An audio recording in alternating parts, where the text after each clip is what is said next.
My father pushed me out the door, my infant wailing in my arms. "You chose this path, now suffer it," he shouted. That night I walked away with only a baby blanket and faith. Years of silence followed, but when they returned, expecting to find me shattered, what I revealed left their hands shaking. Can you imagine being 18, just a few days postpartum, and your own parents throw you out into the freezing November night with your newborn baby and nothing else? It felt like the world had ripped open. But that wasn't even the cruelest twist. 3 years later, when they came crawling back to my door, desperate and broken, begging for my help with a secret they'd hidden, they had no idea that I'd already uncovered something far darker in the dusty basement of our old family business. The look on their faces when they finally saw what I'd built from their abandonment, that moment changed everything. And nothing, all at once. The night my world collapsed, my father's hands were trembling as he gripped the kitchen table. Not from age, but from a raw, pure rage that seemed to vibrate through his entire body. My mother stood behind him, her silence screaming louder than any words could have. I just held my 3-day-old son tight against my chest, his tiny heartbeat fluttering like a trapped bird against mine. "Get out," my father snarled, his voice so low I almost misted over my baby's whimpering. "Get out of my house." His house. I remember that. Just last Christmas, it was our home. The kitchen where I learned to bake my grandmother's apple pie, where my little brother Jacob and I carved pumpkins, where my mother had patiently taught me to fold dumplings. Suddenly, it all belonged to someone else. "Dad, please," I whispered, adjusting the thin receiving blanket. "Just one night. Tomorrow I'll figure something out." "You should have thought about that before," he cut me off. His chair scraped the floor, and I instinctively stepped back, my hip hitting the counter. "Before you spread your legs for that boy, before you brought shame into this house, before you decided to keep it." The word "it" hung in the air like poison. My son stirred, his perfect little fingers curling and uncurling. He wasn't in it. He was mine. He was everything. And he was only 3 days old. My mother finally spoke, her voice papery thin. "Richard, maybe we should." "No!" He slashed his hand through the air. "We gave her choices. We offered to send her away until it was over. We told her about adoption. She made her choice. Now she lives with it." His eyes, the same hazel as mine, looked at me like I was a stranger. The irony almost choked me. They'd raised me in that house, taught me about forgiveness, about family, about second chances. Every Sunday for 18 years, we'd sat in the third pew at Riverside Baptist, my father's voice booming out hymns about grace. But grace, apparently, had limits, and I had crossed them. "Mom," I pleaded, searching her face for anything. She was gripping the back of my father's chair, her knuckles white, her mouth a tight, painful line. "Mom, please. He's your grandson." She closed her eyes. That was her answer. My father moved towards me, and for a wild moment, I thought he might hit me. He never had. But he'd never looked at me like this either, like I was something diseased that needed to be cut away. Instead, he reached past me, grabbed my purse from the counter, and shoved it into my free hand. "You have 5 minutes to get whatever you can carry," he said. "Then you leave. Don't come back." I stood frozen, the weight of my son suddenly unbearable. This couldn't be happening. Parents didn't do this. Not my parents. Not the people who'd driven 3 hours to every high school volleyball game, who'd thrown me a graduation party just 6 months ago, who'd cried when I got my college acceptance letter. 5 minutes, my father repeated, glancing at his watch. I stumbled upstairs, my body moving on autopilot while my mind screamed.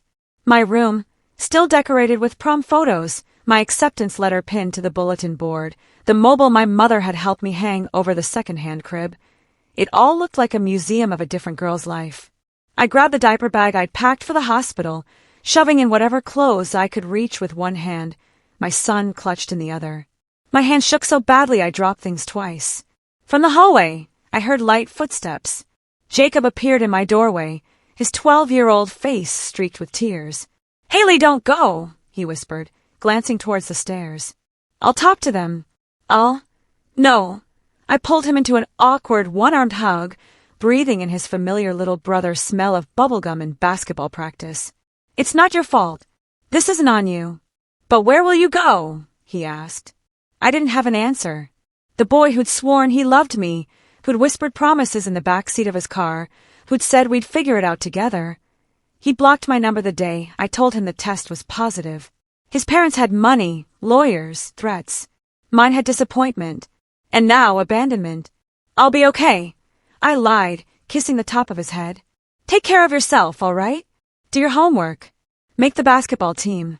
Time's up. My father's voice boomed from downstairs.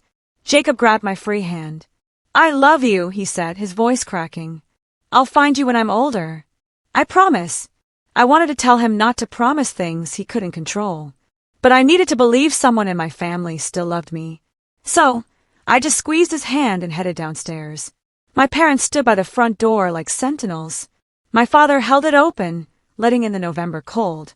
I could see neighbors' porch lights flickering on, curtains twitching. The Hendersons across the street were definitely watching. Mrs. Chin next door had stepped onto her porch, pretending to check her mail at 9:30 at night. Please. I tried one more time, my son starting to cry, that newborn wail that sounds like the world ending. Just until morning. I'll sleep in the garage. I won't. My father grabbed my elbow, guiding me firmly toward the door. Not roughly, but with the same determined force he'd used to teach me to ride a bike, to push me forward when I was afraid. Only now he was pushing me away. The cold hit like a physical blow. I'd forgotten a coat in my hurry. The receiving blanket was meant for a climate-controlled hospital room, not a November night in Michigan. My son's cries grew louder, more desperate. You did this to yourself, my father said. Then the door closed. I heard the deadbolt turn, a sound that would echo in my nightmares for years. I stood on that porch, where I'd had my first kiss, where I'd posed for prom photos, where we'd hung Christmas lights every year since I could remember. My feet were in the fuzzy socks I'd worn at the hospital. No shoes. The diaper bag cut into my shoulder, and my son's cries were drawing more attention. Mrs. Chin had taken out her phone. Pride told me to walk away with my head high, but survival told me to try one more thing. I went to Jacob's window. His light was on, and I could see his shadow. He pressed his palm against the glass, and I pressed mine on the other side, the cold window between us like a prophecy of all the distances to come. Then I started walking. The sidewalk was rough under my socks, and within a block, I could feel them tearing. My son's cries had shifted to hiccups and whimpers. Exhausted from the effort, I didn't know where I was going. My best friend Sarah was away at college. The other girls from school, the ones who'd promised to throw me a baby shower before they found out I was keeping him, before they started calling me stupid and worse, they weren't options. By the time I reached the gas station 6 blocks away, my feet were bleeding. The fluorescent lights inside were harsh, violent after the darkness. The cashier, a middle-aged woman with kind eyes and a name tag reading Brenda, looked up from her magazine. Honey, you okay? She came around the counter, taking in my bloody socks, my crying baby, my everything I own in one bag appearance. You need me to call someone? Can I? My voice cracked. Can I just sit for a minute? Warm up.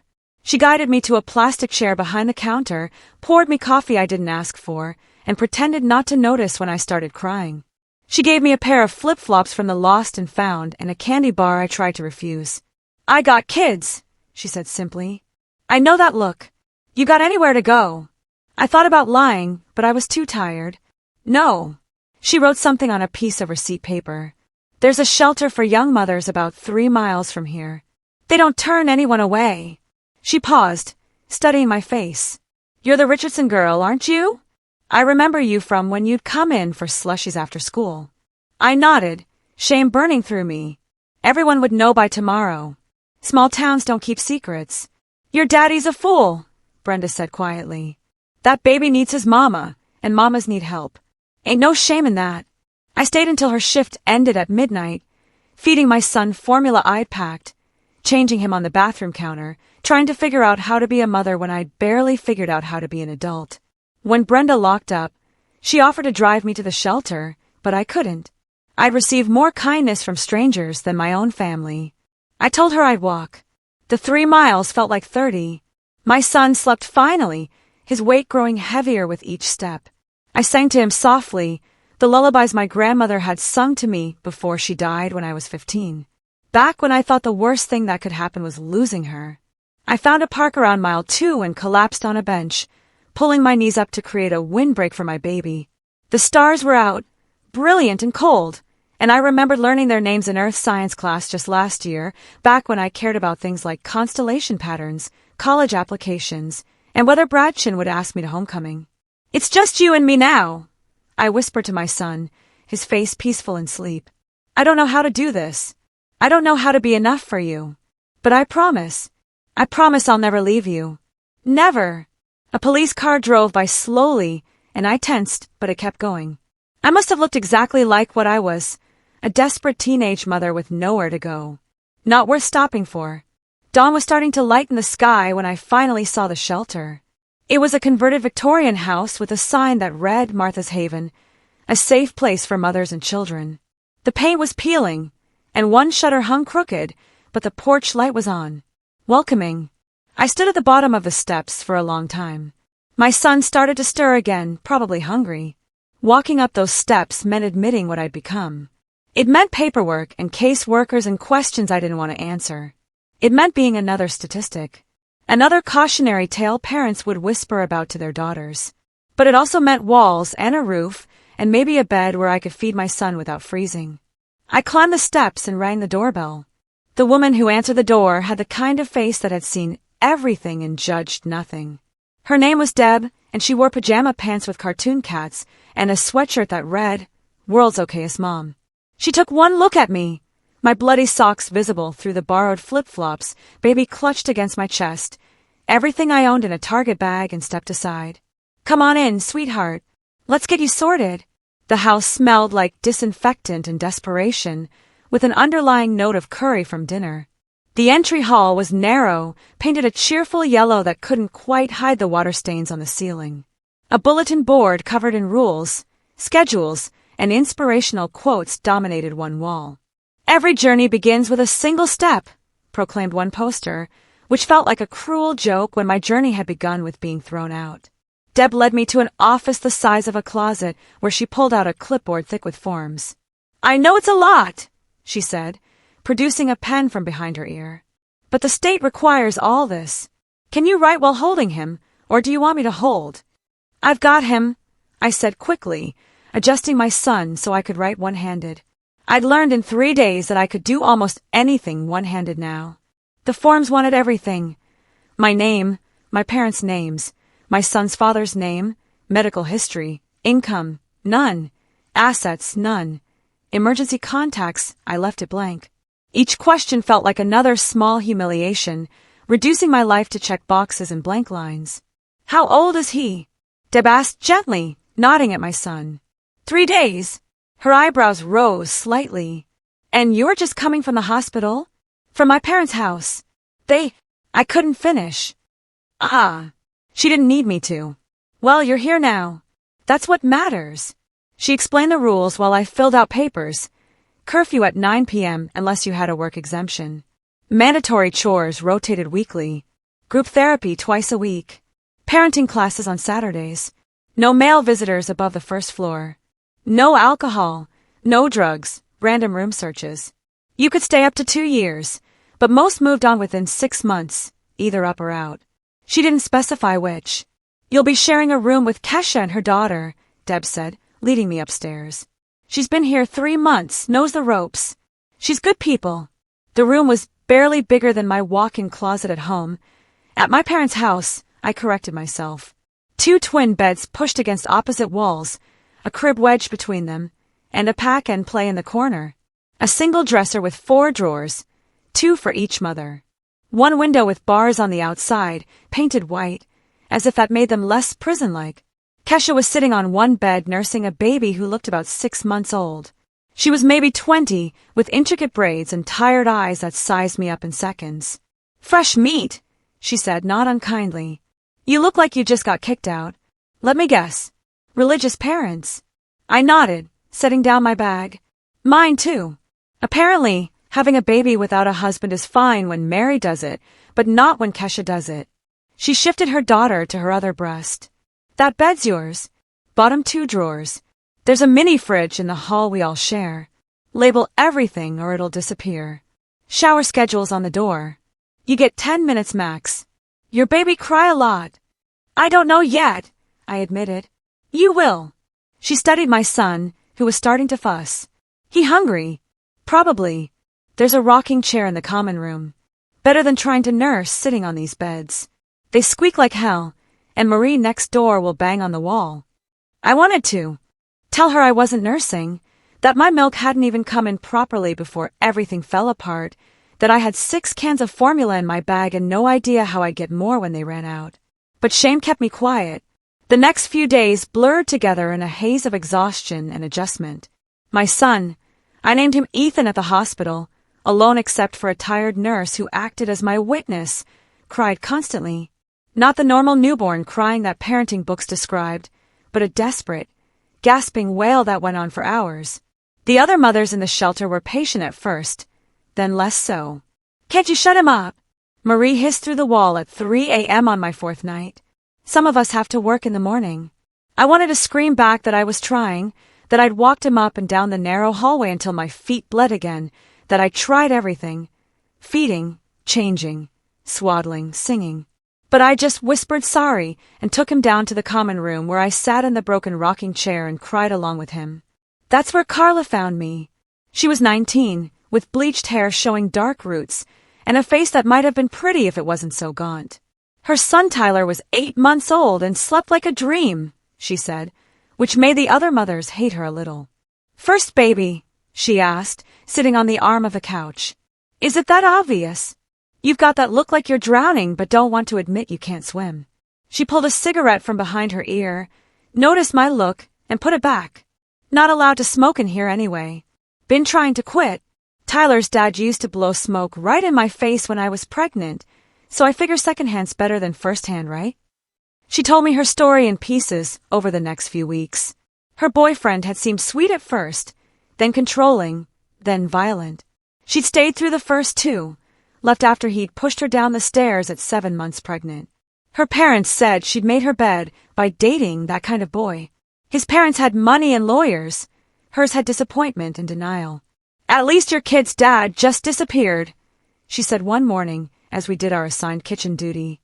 Mine keeps trying to get custody. Shows up here sometimes, makes a scene.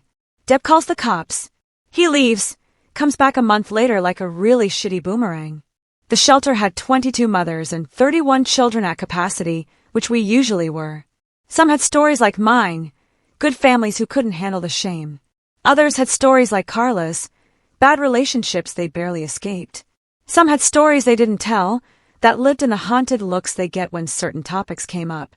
There was Antonia, 16, with twins, who did her homework at the kitchen table while breastfeeding.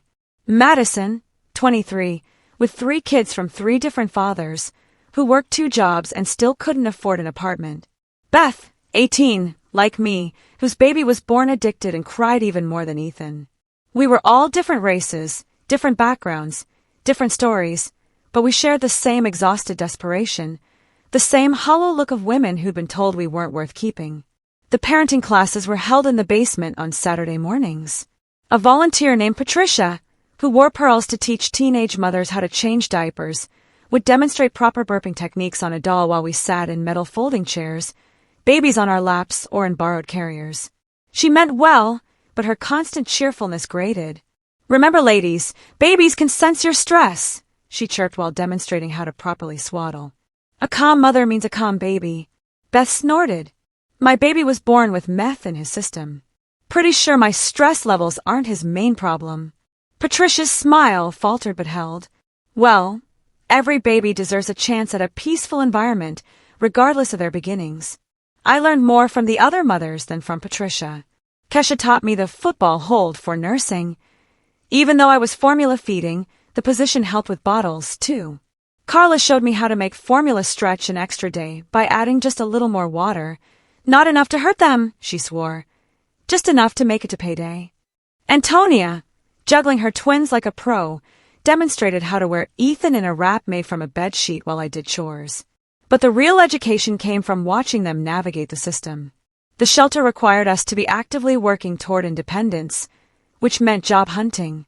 But where could you work when you had a newborn and no childcare? The shelter's daycare only operated Monday through Friday, 8 to 5, and most minimum wage jobs wanted nights and weekends. The catch, 22, made my head spin. I applied everywhere I could walk to. The grocery store, the pharmacy, fast food places. The conversations all went the same. Are you available nights and weekends? I have a newborn. I can work days. We need flexibility. Thanks for coming in. One manager at a clothing store looked at Ethan, sleeping in his carrier, and said, "We can't have babies in the store during shifts." I wouldn't bring him to work. I just had to bring him to the interview because... I understand, but we need someone reliable. Reliable? As if working while raising a baby alone wasn't the definition of reliability.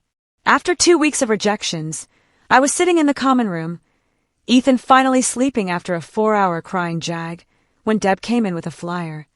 Night cleaning crew at the Baxter office complex. They're used to hiring from here. It's not pretty work, but it's work. You interested? I looked at the hours. 10 p.m. to 6 a.m., but Ethan, we have emergency overnight childcare for working mothers. It's not ideal. You'll be exhausted. But it's a start. A start. Everything here was framed as a start.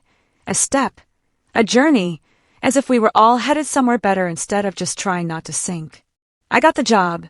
My supervisor, Mrs. Harris, was a black woman in her 60s who walked with a slight limp and had a voice like gravel. She looked at Ethan, asleep in his carrier in the break room, and said, "How old?" 3 weeks. And you're here?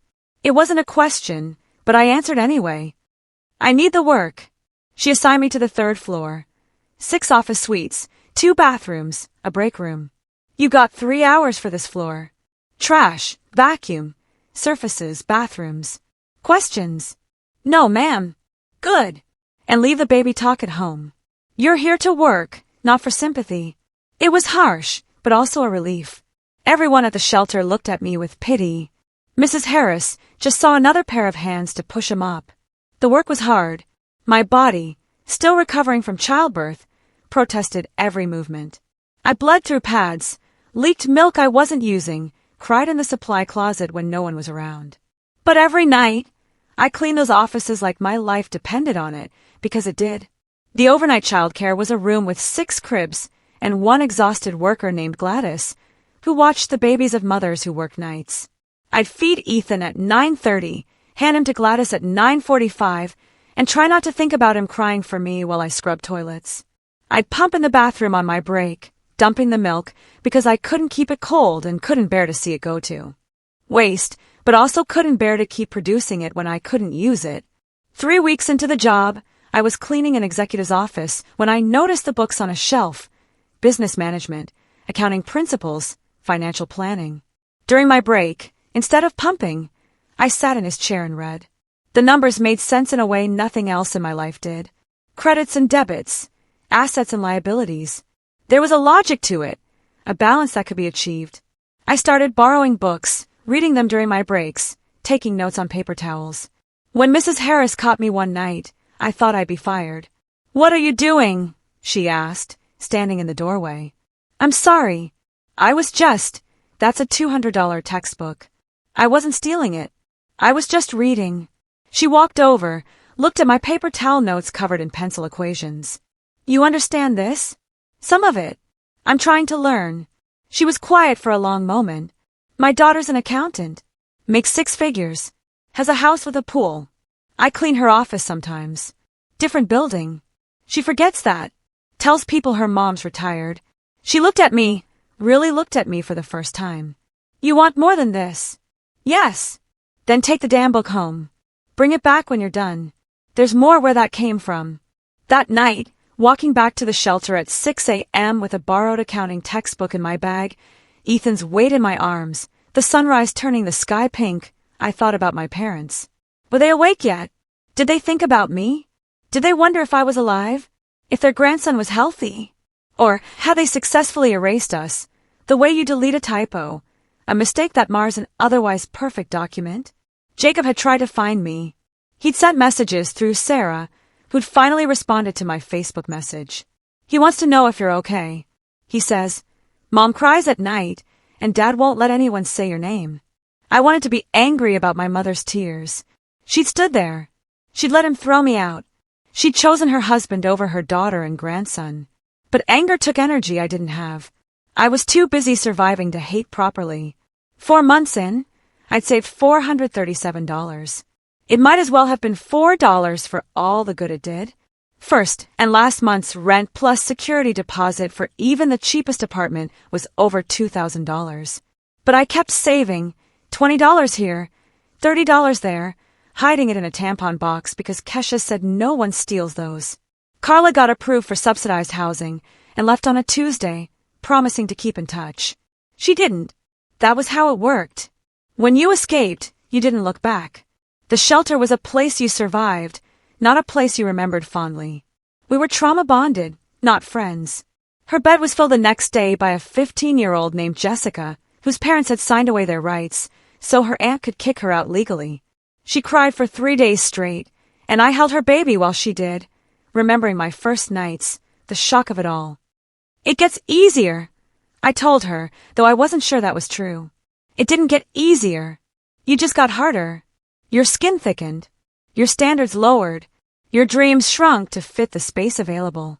But sometimes, late at night, in that office building, reading those borrowed books while the world slept, I'd allow myself to imagine a different future. One where Ethan and I had our own place. Where I had a job that required my brain instead of just my back. Where I could afford formula without watering it down. Later, it ends with me standing in a community college admissions office, Ethan strapped to my chest, filling out an application for night classes. The woman behind the desk looked at me, 18 years old, homeless, single mother, and I could see her calculating my odds of success. The program's demanding, she said carefully. With a baby, I'll manage, I said, not sure if it was determination or delusion. She stamped my application. Classes start in 2 weeks. Financial aid should cover most of it if you qualify. Walking out, I whispered to Ethan, we're going to build something better. I promise. I had no idea how many times that promise would nearly break me before I could keep it. The community college classroom smelled like whiteboard markers and broken dreams. 23 students crammed into a space meant for 15. Most of us exhausted before the professor even started talking. It was 7 p.m. on a Tuesday, my first introduction to accounting class, and Ethan had kept me up for 36 hours straight with what the free clinic doctor just called colic. Welcome to ACC 101, Professor Martinez said, a middle-aged man whose coffee stains told their own story of exhaustion. Look to your left, now you're right. Statistically, one of those people won't be here by midterms. I didn't look. I couldn't afford to be a statistic. The shelter's emergency childcare only covered my work hours, so I'd had to negotiate with Jessica, the 15-year-old mom who'd taken Carla's bed. She watched Ethan during my classes. I helped her with her GED homework.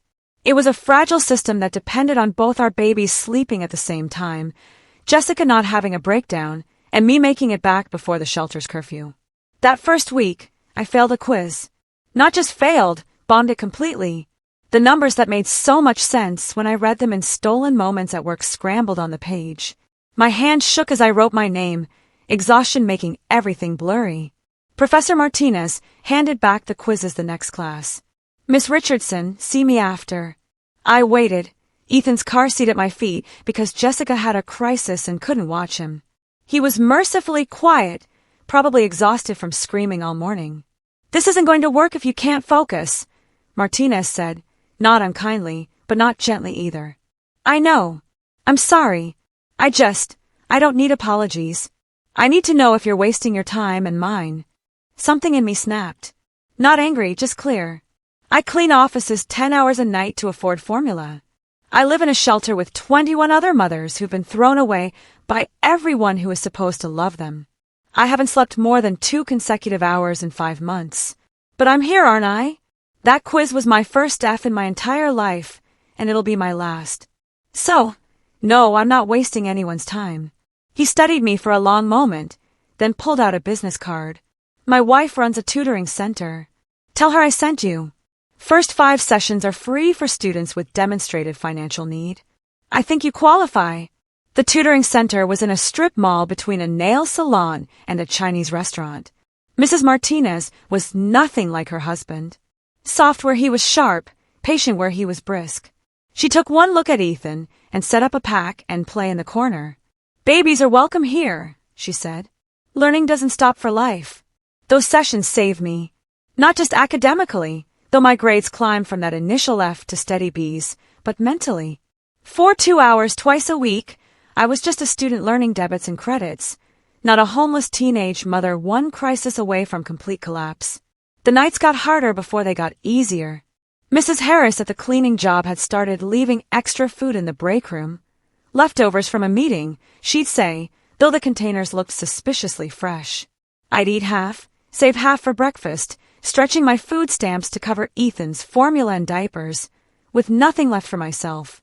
One night, cleaning a conference room, I found a presentation still up on the screen, quarterly financial analysis.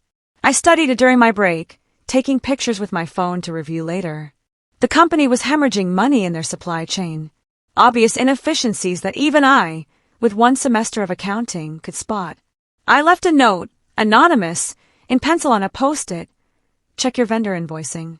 You're being double billed on items 3, 7, and 12. 2 weeks later, Mrs. Harris found me. "Someone upstairs wants to know who's been leaving notes on the financial reports." My blood went cold. "I'm sorry. I didn't mean. They want to offer you an internship." "What?" "Unpaid, because they're cheap bastards, but it counts as course credit. You'd work here during the day twice a week, doing basic bookkeeping." "You interested?" "Interested?" I wanted to cry. Instead, I said, "I'd need to bring Ethan sometimes.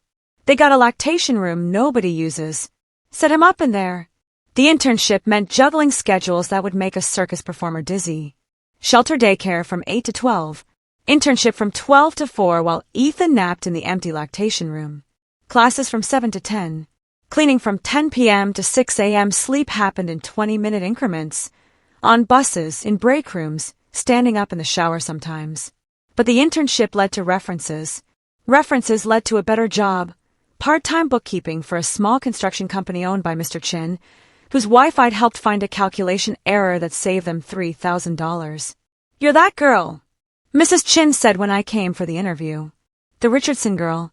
Your parents go to my church." I waited for her to throw me out. "They're fools," she said instead. "When can you start?" 6 months into my new life, I got a letter. No return address, but I recognized Jacob's handwriting. Inside was a photo. My parents at church, standing stiffly while Pastor Harold preached. My mother had aged 5 years. My father's smile looked painted on. Jacob had written on the back, "They tell people you moved away for college. I tell people the truth." There was money in the envelope, 5 $20 bills and a note. "Mowing lawns after school. Ethan's uncle loves him." I cried so hard that night that Kesha threatened to call a crisis counselor. The construction company job paid enough that I could start dreaming about an apartment. I found a 2-bedroom in a building that had seen better decades, where the landlord didn't ask too many questions if you had first, last, and security in cash. It was $2,800, more money than I'd ever held at once. It took 8 months to save it. 8 months of not buying myself a winter coat, of eating peanut butter on sale rack bread, of walking instead of taking the bus. But Ethan had warm clothes, good formula, the expensive diapers that didn't give him a rash. I'd fail at everything else before I'd fail at that. Carla showed up one night at the shelter, Tyler on her hip, a bruise on her cheek. "He found us," she said simply. She'd lost the subsidized apartment when her ex convinced the housing authority she'd violated the lease by letting him visit. It wasn't true, but truth didn't matter when you couldn't afford a lawyer. That night, I held her while she cried, Tyler and Ethan playing on the floor with the same 3 toys the shelter had owned since the 90s. "I thought I was out," she kept saying. "I thought I'd made it."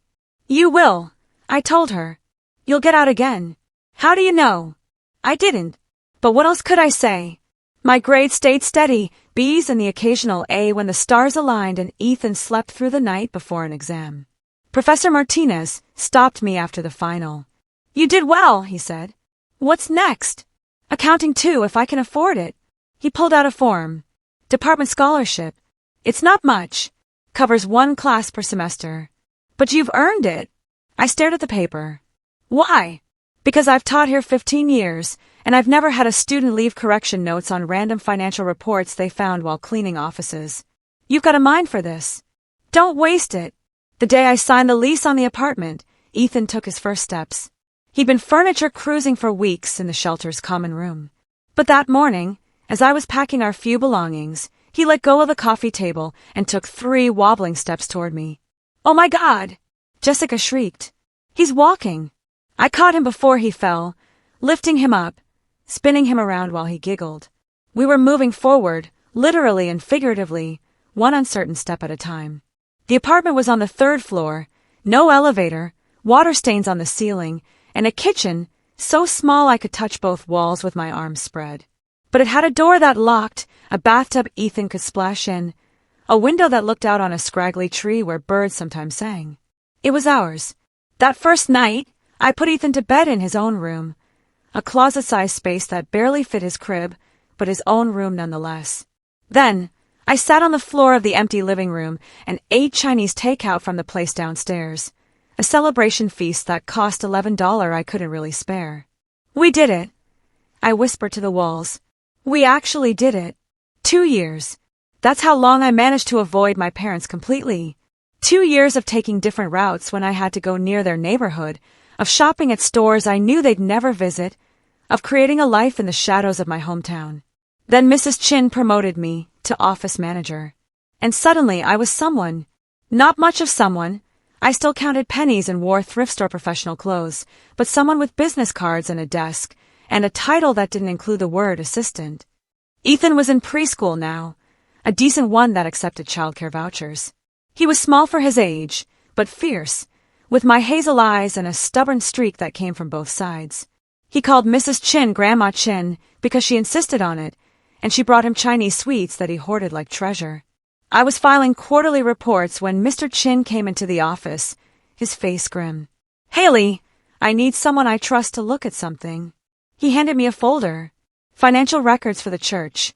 My parents' church. Pastor Harold's church. They've asked us to bid on their new community center, but something feels off about their finances. Can you review these? My hands shook as I opened the folder. There it was. My father's signature on several forms. Board of Directors, Treasurer. Still trying to prove his worth to God by way of spreadsheets and service. The numbers were wrong. Not obviously, but wrong in a way that made my newly trained eye twitch. Money moving in circles, vanishing into vendor accounts that didn't match actual services, a construction fund that had been almost complete for 3 years. This is... I paused, choosing my words carefully. There are irregularities. Mr. Chin nodded. That's what I thought. We're pulling our bid. That should have been the end of it. But I couldn't stop thinking about those numbers, about Pastor Harold's face that last night when my father chose him over me. I kept copies of everything, studying them at home while Ethan played with blocks. 3 weeks later, my doorbell rang at 8 p.m. Nobody visited me except Mrs. Chin, and she always called first. Through the peephole, I saw them. Older, grayer, smaller somehow. My parents stood in my hallway like ghosts I'd conjured by thinking too hard. I opened the door, but didn't invite them in. My mother's eyes went immediately to Ethan, visible behind me, building a tower out of Legos. "Is that?" she started. "What do you want?" My voice came out steadier than I felt. My father cleared his throat. The commanding man who'd thrown me out was gone, replaced by someone who looked tired and desperate. "We need to talk to you, please." "About what?" "You made your position clear 2.5 years ago." "Things have changed," my mother said, her voice barely above a whisper. We made mistakes." I laughed, sharp and bitter. "Mistakes? Is that what you call abandoning your daughter and infant grandson?" Ethan looked up at my tone. "Mama, it's okay, baby. Keep playing." I stepped into the hallway, pulling the door almost closed behind me. "You have 2 minutes." My father's Adam's apple bobbed. "The church is being audited. There are discrepancies." Harold said. "Harold's been arrested." I kept my face neutral despite the satisfaction that flooded through me. And we need someone who understands finances. Someone we can trust. Someone family. Family. The word tasted like poison. I stopped being family when you changed the locks. My mother flinched. "Haley, please. We know we hurt you." "Hurt me? You threw me out with a 3-day-old baby in November, with no shoes. We were following Harold's guidance, my father said weakly. He said enabling you would be a sin. I held up my hand. You chose him over me. You chose your reputation over your daughter. Those were your choices, not his. You're right, my mother said suddenly. You're right about all of it. We were cowards. We were cruel. I know you did it for me. And for all the other families, that makes it even better. He paused. I miss you. I miss my nephew. Is he? Does he look like you? He has my eyes. Your eyes, too. Maybe someday I can meet him. Maybe. When you're 18, when it's your choice, not theirs. 2 more years, he said, like a promise. After we hung up, I sat in my small living room, watching Ethan sleep on the couch where he dozed off during a cartoon. My life looked nothing like I'd planned at 18. No college dorm, no sorority sisters, no easy path padded by parental support. Instead, I had this, an apartment with thin walls and noisy neighbors, a job that barely covered the bills, night classes that might eventually lead to a degree, a son who called me Mama like it was the best word in the world. And now, the strange power of being needed by the people who'd thrown me away. They'd come to me broken and desperate, and I'd help them. Not out of love or forgiveness, but because I was better than they were, because I could be. Mrs. Chin gave me a raise after the church scandal broke. You handled that with grace, she said. More than they deserved. It wasn't about what they deserved, I replied. It was about who I choose to be. She smiled. That's why you're getting a raise. The raise meant I could stop watering down Ethan's juice. I could buy him new shoes instead of used ones. I could even maybe start saving for something bigger, our own house someday, with a yard where he could play. That evening, as I gave Ethan a bath, he looked up at me with those serious hazel eyes and said, Mama, are you sad? No, baby. Why? Sometimes your face gets sad when you think I'm not looking. I lifted him out of the tub, wrapping him in a towel that had seen better days but was soft from so many washes. Sometimes mamas get sad, but then we see our babies, and we remember why we're happy. Why? Because you're my best thing. You're my impossible thing that came true. He giggled as I tickled him dry, and I thought about the title of my story, how my parents walked in and saw the impossible. They'd seen their teenage daughter transformed into someone they needed. They'd seen the grandson they rejected thriving despite them. They'd seen that throwing us out hadn't destroyed us. It had forged us into something stronger. But the real impossible thing wasn't what they saw. It was what I'd built from nothing but determination and the weight of a baby in my arms. It was surviving when everyone expected me to fail. It was becoming someone's entire world when my own world had collapsed. The story was far from over. There would be more confrontations, more reckonings, more moments when the past and present collided.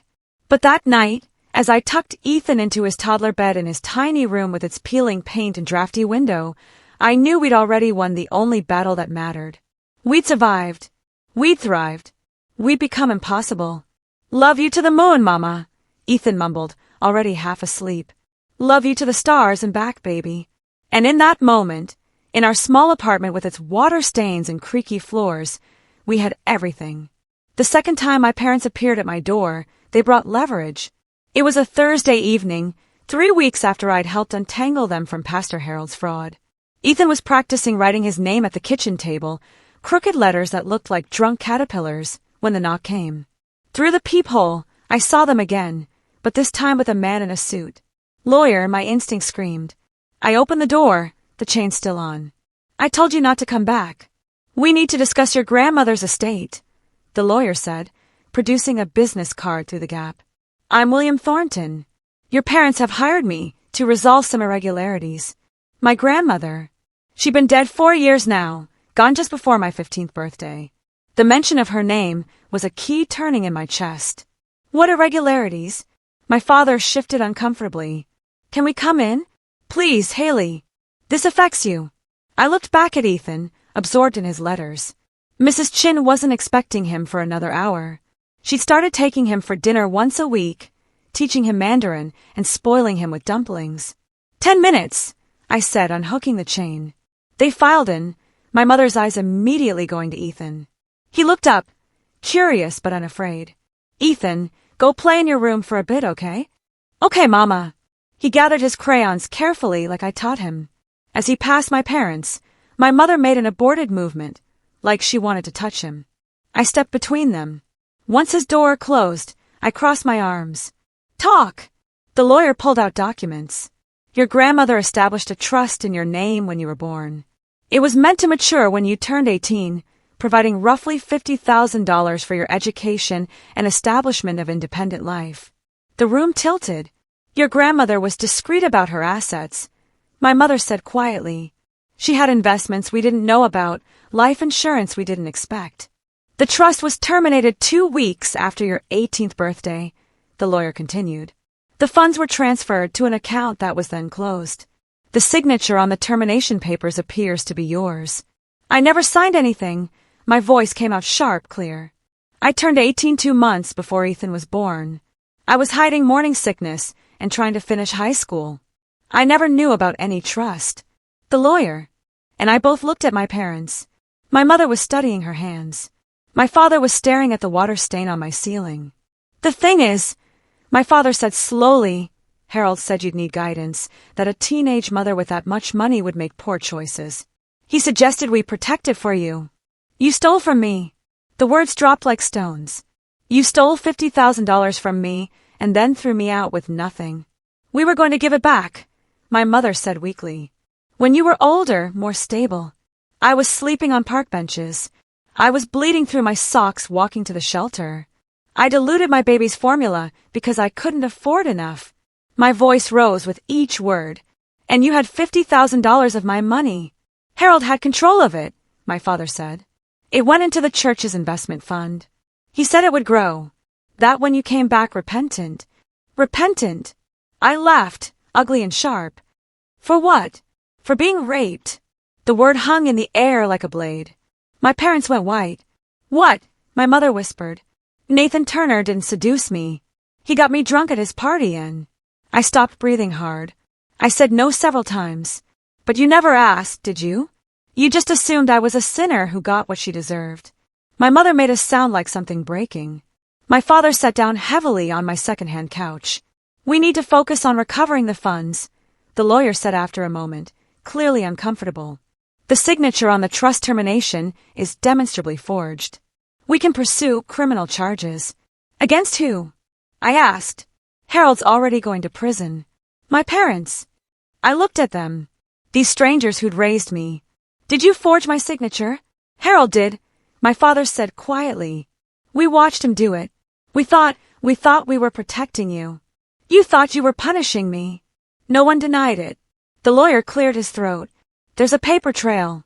The money went from the trust to the church fund to something called Maple Suppliers, LLC.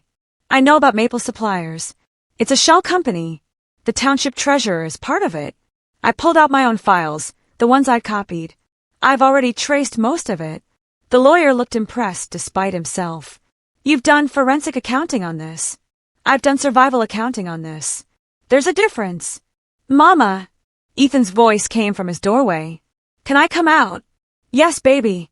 He emerged, clutching his favorite stuffed dinosaur, and climbed into my lap. 3.5 years old, and already my protector, glaring at the strangers who'd made his mama upset. This is Ethan, I said, daring them to say something. My mother's eyes filled with tears. He looks just like Jacob at that age. You don't get to cry, I told her. You don't get to mourn the grandson you threw away. We made a mistake, she whispered. No, a mistake is forgetting to pick up milk. You made a choice. You chose your reputation and your pastor over your daughter and grandson. Now you're here because you need my help, not because you've suddenly developed a conscience. The lawyer shuffled papers.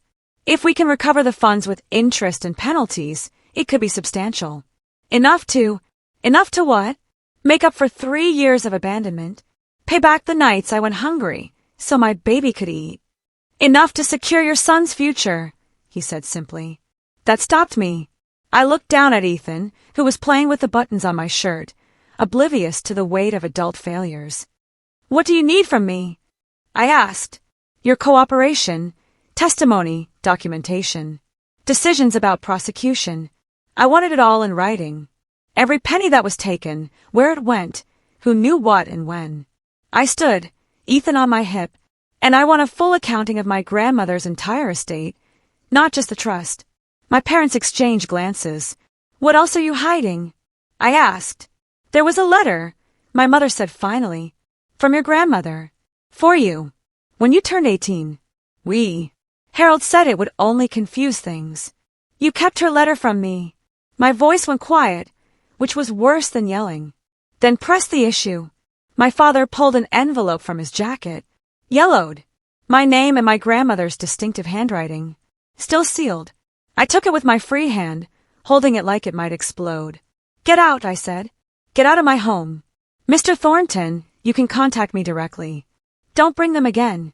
They filed out, my mother casting one last look at Ethan.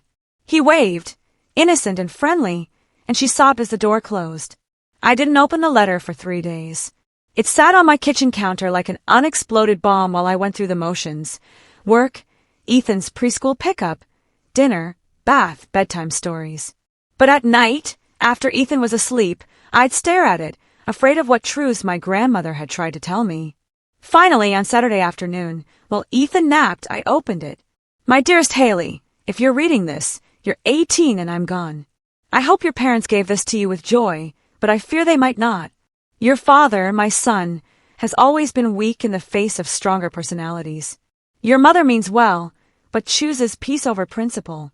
I've left you money, enough to make your own choices, whatever they may be. But more importantly, I've left you truth. Check the loose brick in the basement wall of the old hardware store behind the paint supplies. I've left something there that your parents must never find. It's about your real inheritance, not money, but knowledge.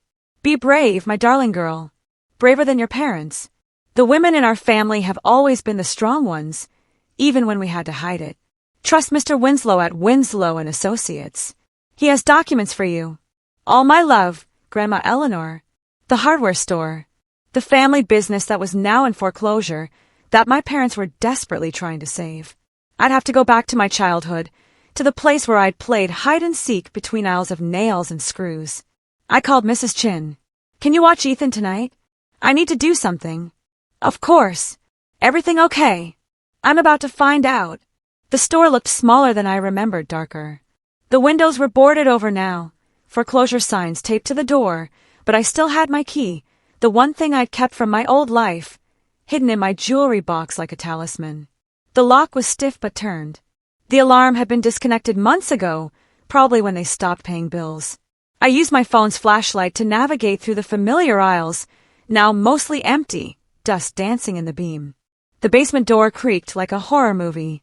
Each step down felt like descending into my past. The paint supplies were still there, cans no one would ever buy now. I ran my fingers along the bricks until I found it, one that wiggled. Behind it, a metal box wrapped in plastic. Inside the box, photographs, documents, and another letter. The photograph stopped my heart. My grandmother, young, maybe 20, standing next to a man who wasn't my grandfather. She was holding a baby, smiling but sad. On the back in pencil, Eleanor and Thomas with baby Richard, 1977. Richard, my father. The documents were adoption papers, legal stamped. My father had been adopted at 6 months old by the man I'd known as my grandfather. My grandmother's first husband, Thomas, had died in Vietnam III, months before my father was born. But that wasn't the shocking part. The shocking part was the bank statements. Accounts in my grandmother's maiden name, Eleanor Foster, that showed deposits from a trust, a military widow's pension that had been invested wisely, properties in other towns, stocks, bonds, an empire built quietly while she played the dutiful small-town wife. The second letter was shorter. Haley, if you're reading this, you're looking for truth. Your grandfather never knew about Thomas or the money. He was a good man, but traditional. He wouldn't have understood that I needed something that was just mine. Pastor Harold knows. He's been blackmailing me for years, threatening to tell your grandfather and then your father. I've been paying him to keep silent, but I'm dying now, and secrets die with us unless we choose otherwise. The real money isn't in the trust they know about. Check with Winslow. Account number 783-4521. Password, Thomas 1977. Harold will try to take everything if he learns about this. Don't let him. It's yours. All of it. The strong women's inheritance passed down despite the men who would control us. Burn this after reading. I didn't burn it. I photographed everything, then put it all back except for one photo of young Eleanor. She looked like me, I realized. Same stubborn chin. Same eyes that had seemed too much too young. Mr. Winslow's home address was in the phone book. Yes, he still had a phone book listing. His house smelled like pipe tobacco and old books, and he answered the door in a cardigan that had seen better decades. Ms. Richardson, he said, unsurprised. But also evidence. Evidence that my parents hadn't just stolen my trust fund. They tried to steal so much more. Evidence that Pastor Harold's crimes went deeper than anyone knew. My phone rang. Jacob. Haley, he said, voice tight. I overheard Mom and Dad talking. They said something about Grandma's money, about Harold knowing something. What's going on? Jake. I paused, choosing my words. Did you know Dad was adopted? Silence. What? No. There's more to this story than anyone's told us. Can you get to the hardware store tomorrow? Alone. It's in foreclosure. I know. Can you? Yeah, I'll figure it out. After I hung up, I made a decision. I called William Thornton, the lawyer. I want to buy the hardware store, I said. Cash offer. And I want to hire you, not my parents, to help me bury Pastor Harold so deep he'll need a ladder to see daylight. Miss Richardson, I have the money. I have evidence. What I need is someone who knows how to use both. I'm listening. I talked for an hour, laying out everything I'd found. The hidden accounts, the blackmail, the attempted theft. By the end, he was practically salivating. This is significant. We're not just talking about recovering your trust fund anymore.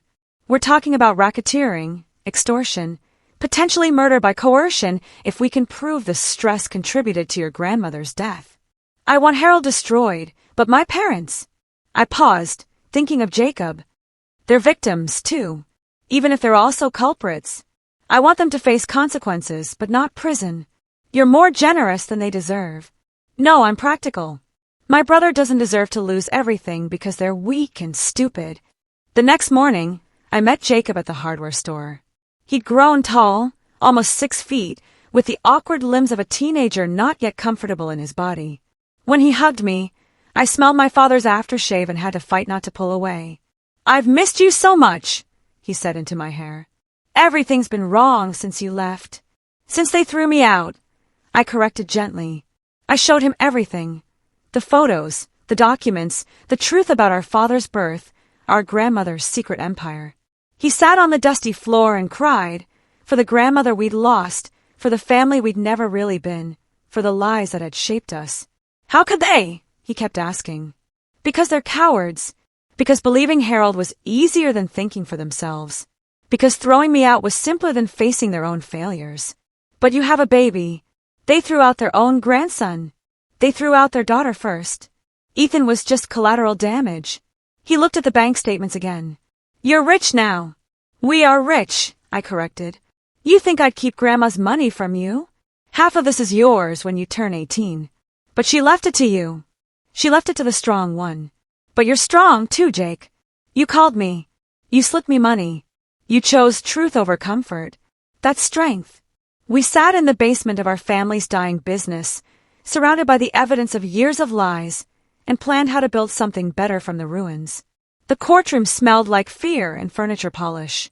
I sat in the witness box, my hand steady on the Bible, even though I hadn't believed in God since the night my parents chose him over me. Across the room, Pastor Harold sat in an orange jumpsuit that made his skin look sallow. He'd lost weight, his collarbone sharp beneath the fabric. Good. State your name for the record, the prosecutor said. Haley Richardson.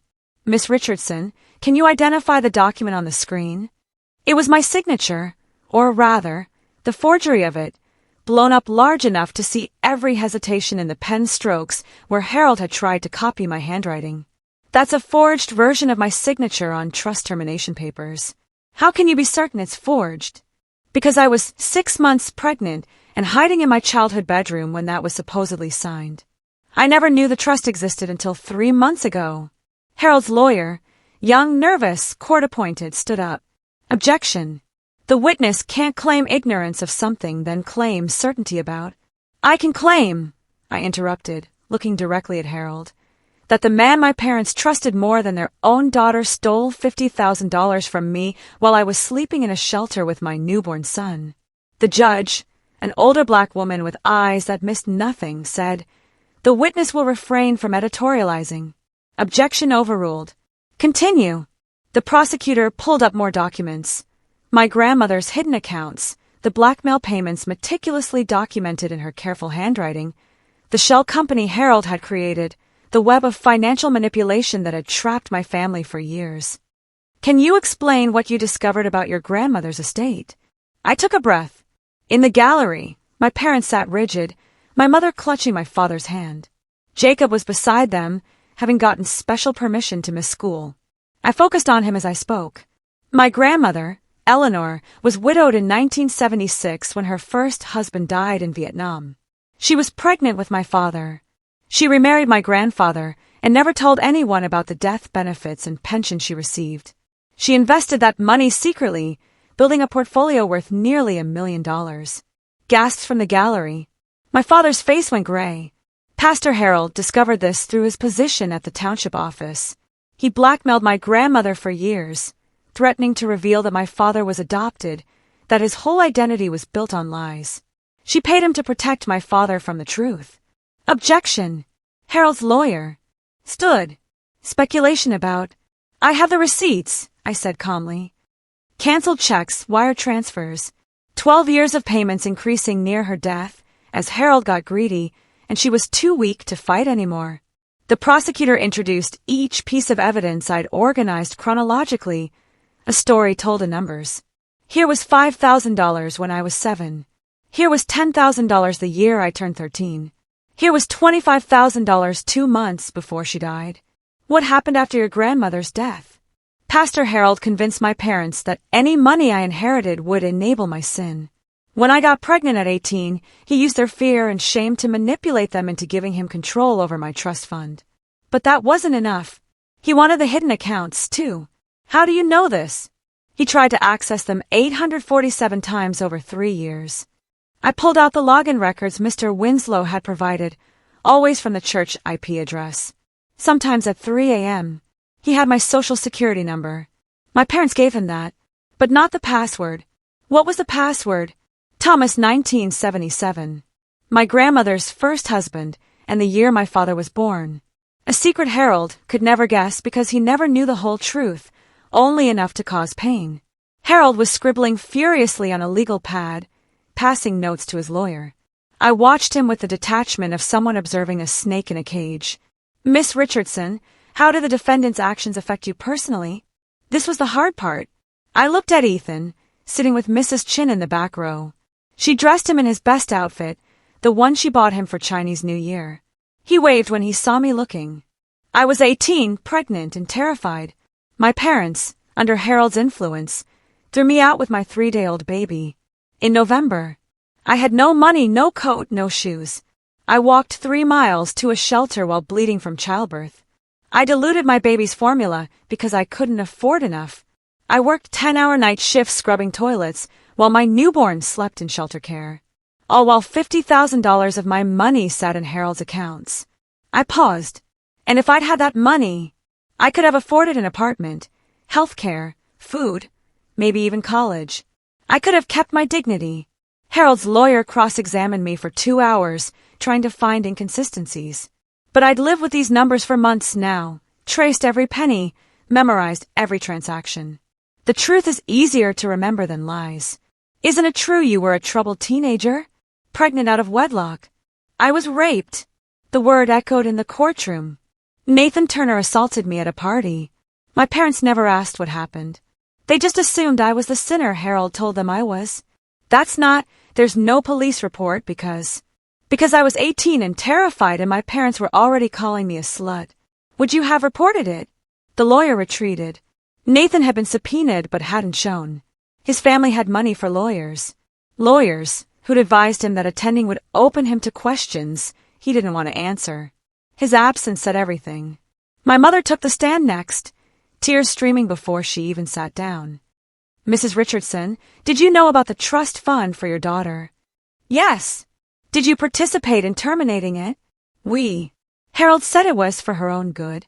He said giving money to a teenage mother would be enabling sin. He said God wanted us to teach her consequences. So you watched him forge her signature?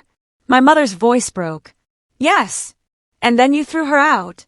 Harold said, he said if we showed mercy, we'd be weak. Like Abraham and Isaac, we had to be willing to sacrifice. Abraham didn't actually sacrifice Isaac, I said too loud. The judge gave me a warning look. My mother looked at me, directly for the first time. I know that now. God stopped Abraham, but no one stopped us. My father's testimony was worse, because he tried to justify it. He talked about disappointment, about shame, about the family's reputation. He mentioned prayer and guidance, and following spiritual leadership.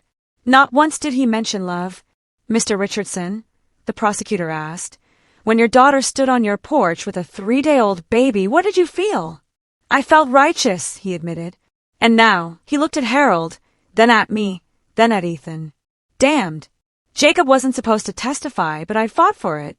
He had evidence no one else did. A recording on his phone from that night. I couldn't sleep, he told the court. I heard the yelling and started recording because I thought someday Haley might need proof that it really happened, that she didn't imagine how bad it was. The prosecutor played the recording. My father's voice, harsh and unforgiving. Get out of my house. My mother sobs. My own voice, younger and desperate. Please, just tonight. He's only 3 days old. The baby crying.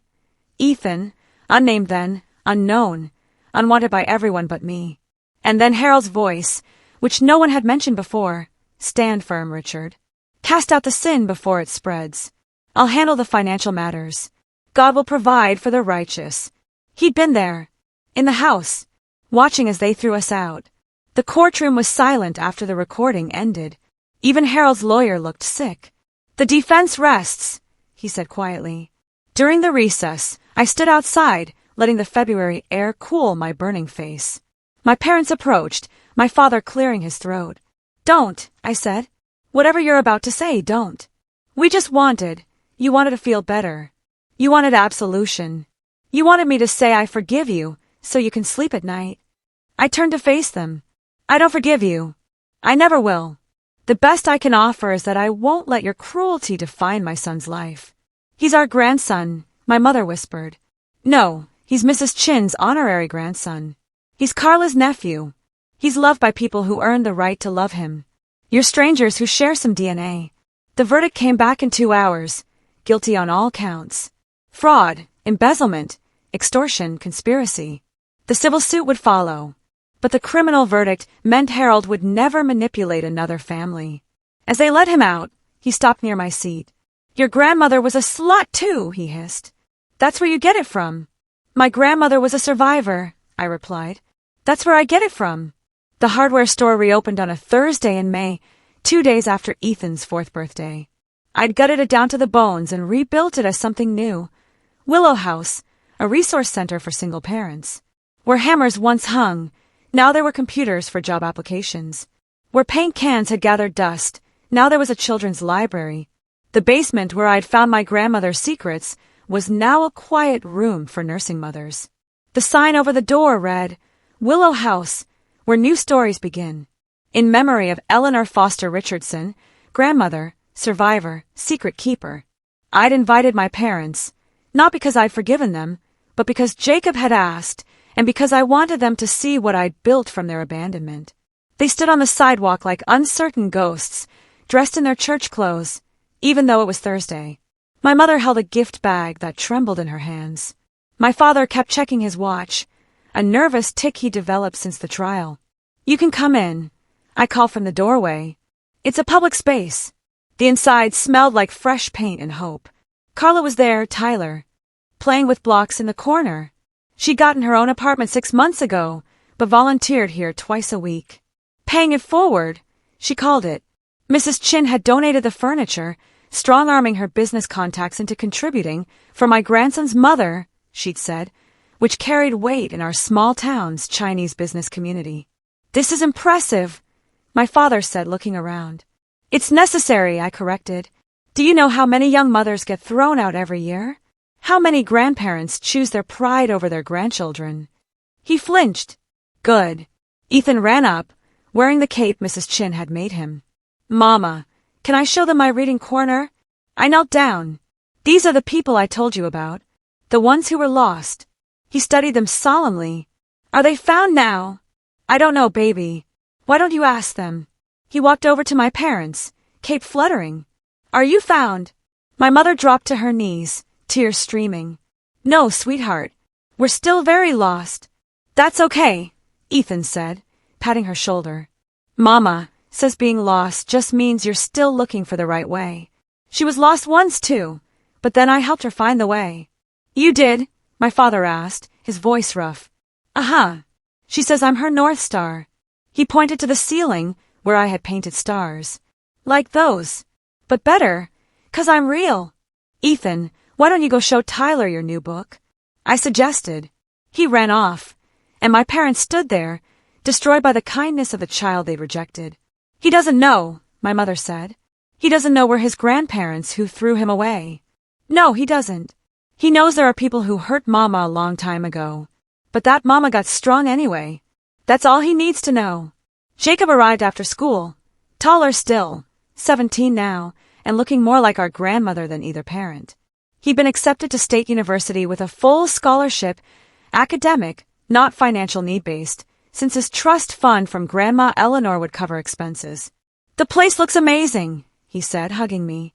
He'd become a hugger since we'd reconnected, as if trying to make up for 3 years of lost contact. Want to see your office? I asked. My what? I led him to a small room overlooking the street. Every resource center needs a tutoring program. You'll run at summers and breaks. Minimum wage to start, but it's yours if you want it. Haley! He looked around the room at the desk I'd already set up, the shelves waiting for books. Yes. God, yes. My parents stood in the doorway, watching their children plan a future that didn't include them. We sold the house, my father said suddenly. After the civil judgment, we had to.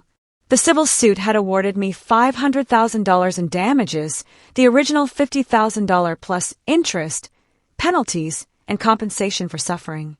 My parents' insurance and house sale had covered it. They lived in a small apartment now, the kind with thin walls and noisy neighbors. The kind I'd lived in. I'm sorry you lost your home, I said and meant it. I wasn't cruel enough to celebrate their suffering, just indifferent to it. It was never a home after you left, my mother said quietly. Just a house where we'd made the worst mistake of our lives. The opening ceremony was at 2 p.m. Local press showed up. The story of Pastor Harold's trial had been big news, and my transformation of a hardware store into a resource center was the kind of redemption story small towns loved. I stood at the podium, Ethan on my hip, and looked out at the crowd. There were mothers from the shelter, social workers who'd helped me, Mrs. Harris from the cleaning company who'd given me my first chance. Professor Martinez and his wife were there, having donated the computers. Mr. and Mrs. Chin sat in the front row like proud grandparents. 4 years ago, I began. I stood on a sidewalk with a 3-day-old baby and nothing else. No money, no family, no shoes. Just a child who needed me to be stronger than I knew how to be. I caught my parents' eyes. They were standing in the back, trying to be invisible. The system isn't built for teenage mothers. It's built to punish us, shame us, make us disappear. But we don't disappear. We survive. We work night shifts and take day classes. We water down formula and skip meals. We build. My mother approached the podium, holding a book. Haley, she whispered. Could I give this to Ethan? It's a book. Just a book. Her face was ravaged by guilt and sleepless nights. You can leave it at the front desk. I'll decide if he gets it. That's fair, she whispered. More than fair.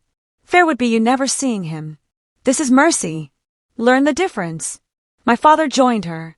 That afternoon, a young woman came in, 17, 8 months pregnant, eyes hollow with the particular exhaustion of being unwanted. Her parents had given her a week to figure it out or leave. I don't know what to do, she whispered. I sat beside her, remembering another girl who'd once thought the same thing. First, I said, we're going to make sure you have shoes that fit. Then, we'll handle the rest. She looked confused until I explained about the night I'd walked to the shelter in bloody socks. How that small cruelty had taught me that dignity starts with the details. As I helped her fill out assistance forms, I thought about my parents probably watching the news segment again, torturing themselves with what they'd thrown away. I thought about Harold in prison, his power stripped away with his freedom. I thought about my grandmother, whose secrets had saved me years after her death.